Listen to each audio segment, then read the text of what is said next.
Welcome back to the GSL Up and Downs here. Pretty crazy group situation. We're going to take a look at the scores in a minute. But we've seen exciting games for sure. Yeah, we definitely did. And so far, we have a four-way tie for first and second place with Fantasy, NesTea, Center, and Huck tying 2-1 in the group. Finale and Flying, they are at the bottom of the ranking. So at this point, the four-player at the top, this is what it all evolves around. And in our next three games, we have NesTea versus Finale, we have Center versus Huck, probably the most important game for the two of them in case there is a tie situation later, and Fantasy against Flying. So this is going to be where things are starting to shape up a little bit more. After those three games, we know a lot more about what has to happen today for player A or B to advance. Right? And NesTea has shown excellent games today, showing that he is really in shape. On the other hand, Finale, even when behind, has made the right choices to at least look strong going into some of his losses. This is a tough game to call, but based on NesTea's performances today, I think Finale is really going to have to take him seriously. The map, of course, is Whirlwind, which is a pretty good map for NesTea's style, especially if he goes mutalist again. Yeah, he's shown this in the last games that he really loves his mutalist play and base trade scenarios. The bigger the map, the better.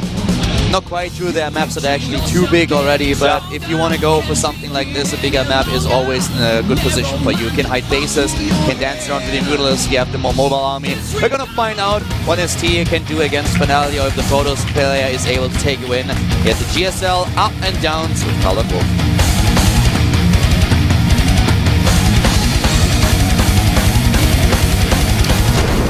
Top right of the map, we have our Zerg player. He is 2-1 in the group, tied with Fantasy, Huck, and Center. It is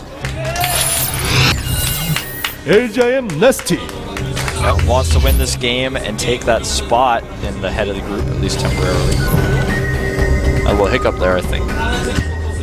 His opponent to the bottom right, not cross spawns, and with the pylon in the main, he is MVP Finale. Pylon in the main can always mean trouble. Yeah, it can mean that you're just trying to start with a forge in your own main base so that you can hide your upgrades, but the gateway opening, this is what we see from Finale here. It changes a lot for a Protoss player. If you start with a forge first, you always delay your gateway and therefore the cybernetics core. Your entire attack is a little bit slower. With a gateway in the main base, close to your nexus, you are in a position where you can get your attack way faster out there.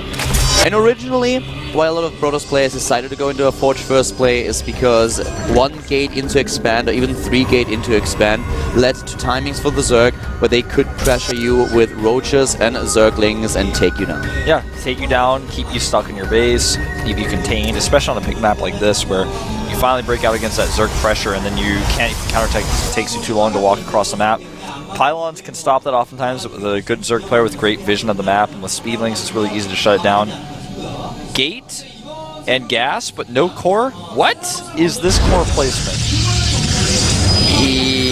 Yeah, that is a very good question. Not only was his core really late, but I don't Is this core placement optimizing his mineral mining and he just goes for a 4-gate? He can't even mine from one of those patches at all, it doesn't look like, or at least his probes haven't tried to. I mean, I know he can actually get over there, but as I said, the only reason that I can come up with is that if you block those two, you block the two that are farthest away from your nexus, so if all of your probes then focus on the rest of the mineral patches, this will probably optimize his mineral mining, and he's going for 4-gate, as I said. Yeah, he's trying to optimize the mineral mining with the placement of the core.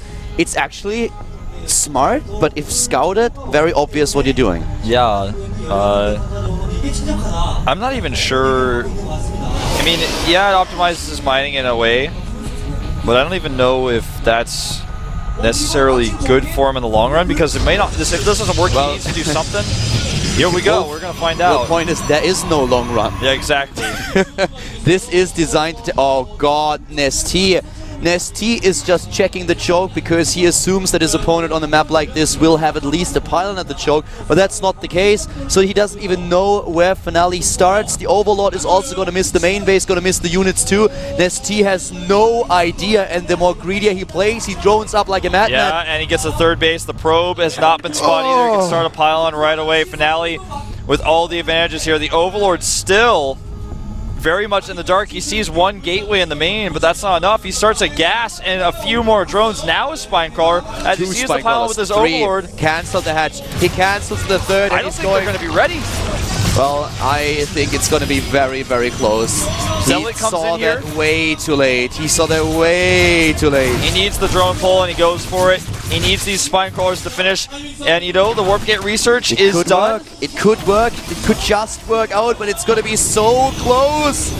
Warp Gate's done here. The Spinecrawler's about to finish. Needs these Stalkers right away. Speed is not done, so he wants to be able to get into a position where he can actually avoid the Spine. Time. The first Spinecrawler is nearly done. He has to cancel one. He doesn't. 2 Spinecrawlers, is that... He needs to spread his creep if he could do that, but he can't. That would help him against the Stalkers because the Lings are still slow Lings. Yeah, and this is a situation for NesTea where he has done the first part of the hold, but this gets not easier, but actually harder in the case where you don't have a high economy and your opponent is not losing his Stalkers because he has good micro. If you don't have speed... A big problem is that there is no creep spread because the Stalkers can always stay on the edge of the creep. Don't have to go and creep. The Zerglings have to approach to save the Crawlers. He's gonna lose so many of them. He's killing a few Stalkers though. Here comes the next round of warp-ins. Speed has been started. NesTea pull out of gas. Yeah, and this is a little bit weird of micro from Finale, not the best, and I gotta say, NesTea, it looks like he's done it with this many. Don't call it too soon. With this many Lings, he's got the Queens. As long as he doesn't lose those Queens and he keeps up his Ling production, Finale cannot keep up with NesTea. If he warps, yeah, NesTea is going. He hits those. That's so important. He hit the injects now well. He still knows that he has to wait for speed. If speed is done, Finale is screwed. Yeah. He needs to take that before speed is done. And the second Spinecrawler is way farther on the creep than the first one. Yeah, and NesTea, on the other hand, did start his Overlord a little bit late. He's losing some Lings, but every Ling he loses, he can just instantly remake because, like you said, he's hitting those injects. And you see here, Finale is trying to make this work by hoping that NesTea makes a mistake or that he doesn't hit his injects. But NesTea is going to get that second Spinecrawler, and Speed is getting so close to finishing. That is the clock that is ticking right now for Finale. Oh, he loses an Overlord.